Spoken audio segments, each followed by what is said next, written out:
আমি আজ দেশবাসীর কাছে ঘোষণা করছি যে আগামী জাতীয় নির্বাচন 2026 সালের এপ্রিলের প্রথমার্ধের যে কোনো একটি দিনে অনুষ্ঠিত হবে।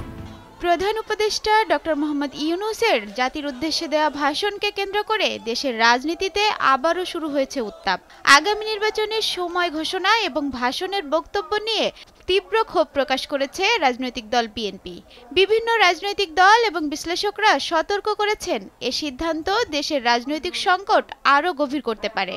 এর ফলে বাড়ছে রাজনৈতিক অনিশ্চয়তা, দেখা দিচ্ছে সংখ্যা।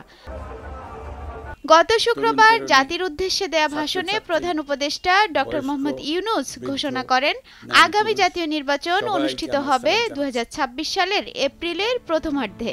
তার ভাষায়, ডিসেম্বর থেকে জুনের মধ্যে নির্বাচন হবে বলেই আমরা আগেই জানিয়েছি। এখন নির্বাচন কমিশন এপ্রিলে প্রস্তুতি নিচ্ছে।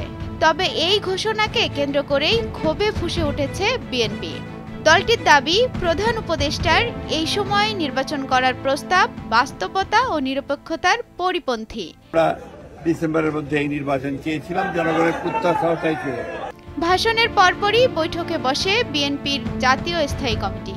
লন্ডন থেকে ভার্চুয়ালি বৈঠকে সভাপতিত্ব করেন দলটির ভারপ্রাপ্ত চেয়ারম্যান তারেক রহমান।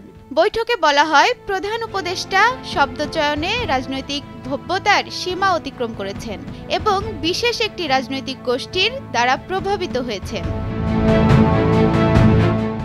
বিএনপির দাবি, এপ্রিলের নির্বাচন অযৌক্তিক। রমজান, মাধ্যমিক ও উচ্চ মাধ্যমিক পরীক্ষা এবং প্রাকৃতিক দুর্যোগ সবকিছু বিবেচনায় এটা গণতন্ত্রের পথে বাধা হয়ে দাঁড়াবে। এছাড়াও ডিসেম্বরের মধ্যে কেন নির্বাচন করা যাবে না তার কোনো কারণ প্রধান উপদেষ্টা তার ভাষণে তুলে ধরেননি। আপনাদের কাছে নির্বাচনের বিস্তারিত রোডম্যাপ প্রদান করবে।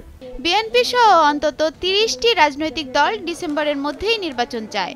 সেনাপ্রধান ওয়াকারুজ্জামানও শুরু থেকেই নির্বাচন ডিসেম্বরের মধ্যেই করার পক্ষে।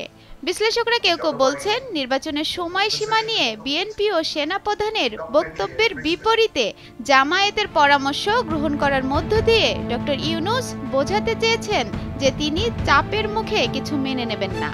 একই সঙ্গে শিক্ষার্থীদের রাজনৈতিক দল এনসিপির মতামতকেও গুরুত্ব দিয়েছেন তিনি। বিশ্লেষকরা বলছেন, প্রধান উপদেষ্টার বক্তব্যে ব্যাখ্যার অভাব রয়েছে। তারা বলছেন, নির্বাচন কেন ডিসেম্বরের মধ্যে করা যাবে না কিংবা এপ্রিলে হলে জাতির কি কি সুবিধা হবে সেটি প্রধান উপদেষ্টা পরিষ্কার করতে ব্যর্থ হয়েছেন। এসব প্রশ্নের সুনির্দিষ্ট উত্তর না থাকায় দ্বিধা বেড়েছে রাজনৈতিক মহলে। বিএনপি বলছে, এখনো সময় আছে অবস্থান বদলানোর। তবে সরকার যদি অনড় থাকে তাহলে সামনে কঠিন সংকটের মুখে পড়তে পারে দেশ। নির্বাচনের সময় নিয়েই যখন দ্বিধা বাড়ছে, তখন প্রশ্ন উঠছে অন্তর্বর্তী সরকারের নিরপেক্ষতা নিয়েও। নির্বাচন নিয়ে সরকারের অবস্থান যদি অপরিবর্তিত থাকে তাহলে রাজনৈতিক অঙ্গনে অনিশ্চয়তা আরও দীর্ঘ হবে বলেই আশঙ্কা বিশেষজ্ঞদের।